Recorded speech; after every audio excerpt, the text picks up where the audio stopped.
There's a moment after a crisis or a disruption when people feel relieved, especially anyone in a leadership position. Things have calmed down, the media has left, the headlines move on, you stop having those urgent meetings, the phones stop ringing.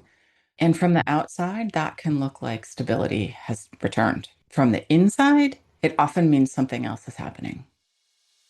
Welcome to Notes on Resilience. I'm your host, Manya Chilinsky.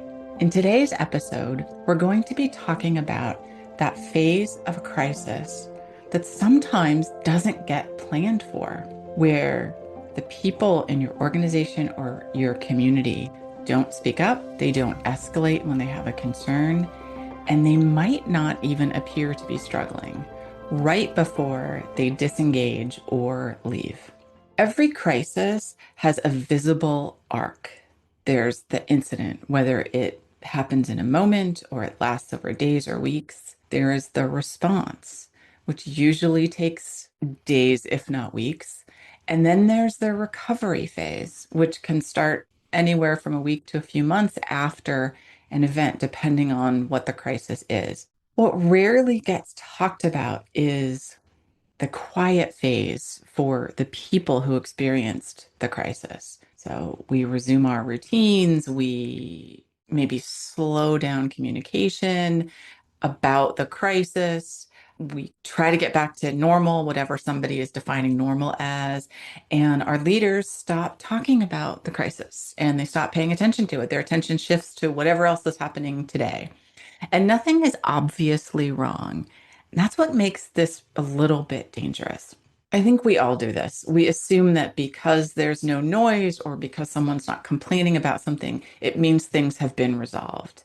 So if we're talking about a workplace, people are still showing up, so they must be coping.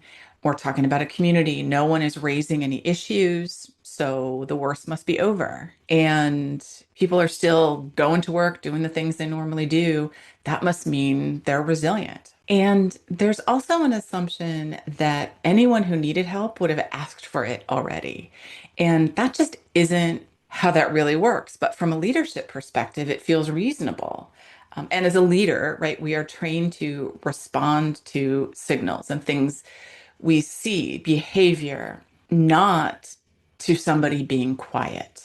So the silence is, in fact, a signal. It's just not one that most of us and most of our systems and processes are able to read clearly. So during the crisis, people mobilize. If you've ever seen anything about any kind of natural disaster, you see that in the aftermath. Neighbors come and dig their neighbors out. People rush to the blood banks. They suppress their personal reactions and focus on that collective response and that task of helping their neighbors. And they draw on their resources, and it could be pure adrenaline, it could be their purpose, it could be loyalty to an organization, their friends, their family. And then when the crisis ends, things change because now they're not suppressing feelings, they're having to feel them, and people get tired and they think about trust, especially if the issue involves something an organization did or didn't do. Maybe their priorities shift. They start to try to make some sort of meaning about what happened. And that isn't particular moment on the calendar. People don't announce that they've changed and they've now got this shift. It's just something we each think about internally for ourselves. And by the time a leader notices that people are disengaged, that person has already made their decision and is already thinking about how to move forward. Here's an example to understand a little bit about this phase. After the Boston Marathon bombing, the immediate response was visible and it was intense. Emergency systems were activated. Boston has several level one trauma centers, so the medical care was extraordinary. And there was a tremendous amount of public attention, media from around the world. There was coordination among departments. And I think there was this sense that everything possible was being mobilized to deal with this particular event. And for people who were there, for survivors, That early period was incredibly overwhelming, but there was also a sense that the larger community of Boston, of the US, of the world was supportive. People checked in. The system responded to the issues and did what it was supposed to do. There was an obvious acknowledgement that something very serious had happened. What came later is very different after the cameras went away and the news stories slowed down. So, in the months that followed, support for the mental health impact was limited. It was uneven. People didn't always hear about it in time or in ways that were useful to them. And some of them were short-lived services. If you didn't catch them in the months after the bombing, you weren't going to be eligible for them later. And so some of these resources were there, absolutely, but not sustained. And early on, many survivors just don't have a language for what's going on with them or what they're experiencing. And there was very little infrastructure that helped us understand what we needed or what we might need over time. And here I'm talking specifically about the mental and emotional side of recovery. The people with the visible physical injuries received a different level of sustained attention. They had medical follow-ups, rehab, for the most part, clear pathways of care. And that support was necessary and absolutely deserved.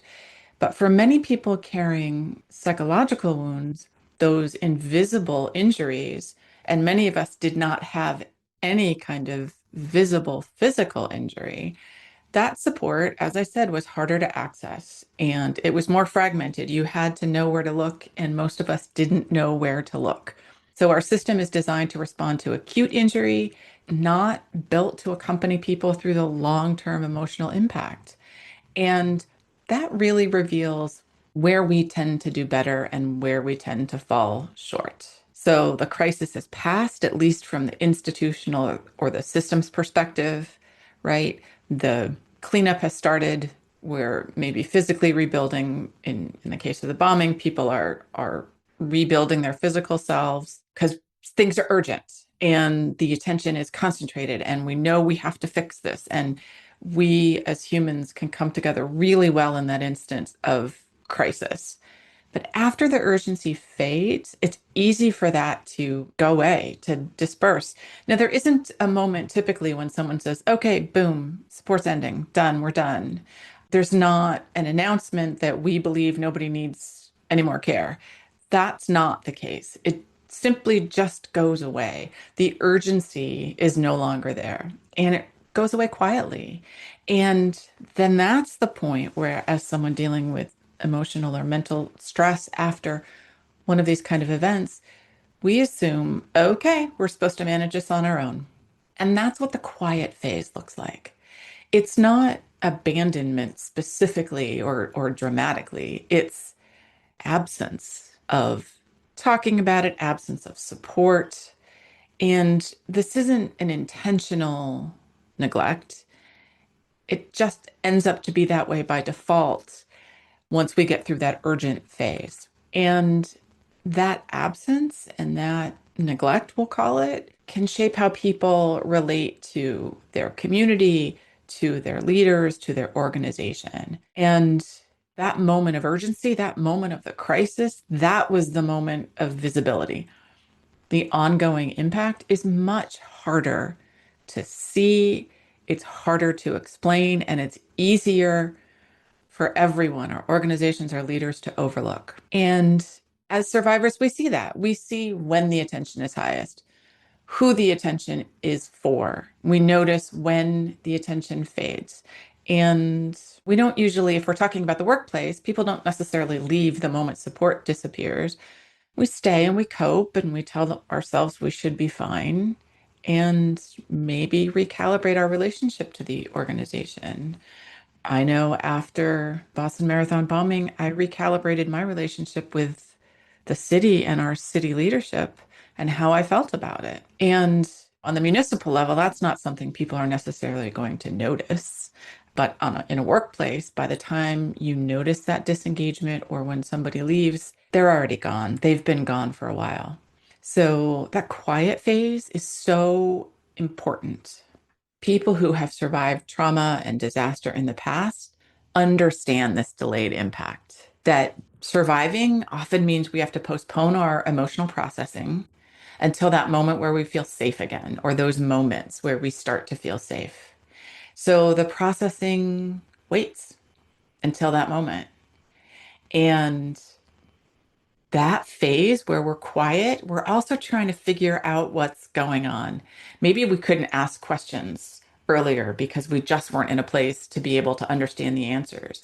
But maybe we're thinking about, hey, did our leaders, the organization, and the community, did they notice what happened? Did they notice all the different people who were affected? Did the support stop when it no longer was urgent, when we got past that initial response phase? And we don't necessarily think about silence as being a strength or a weakness. It's merely self-protection. And when a leader thinks that nobody saying anything means it's all set, maybe they think it means closure. Some survivors, not all, but some experience that as being left alone because whatever's happening to you is no longer urgent. The warning signs in this phase are pretty subtle and they can be really easy to mislead. So, for number one, people stop offering ideas. Number two, they might become compliant rather than truly engaged. Number three, you might see that they've reduced their ability to take risks.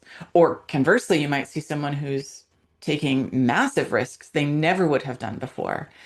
And maybe they're disconnecting socially. And that might not really trigger any alarms.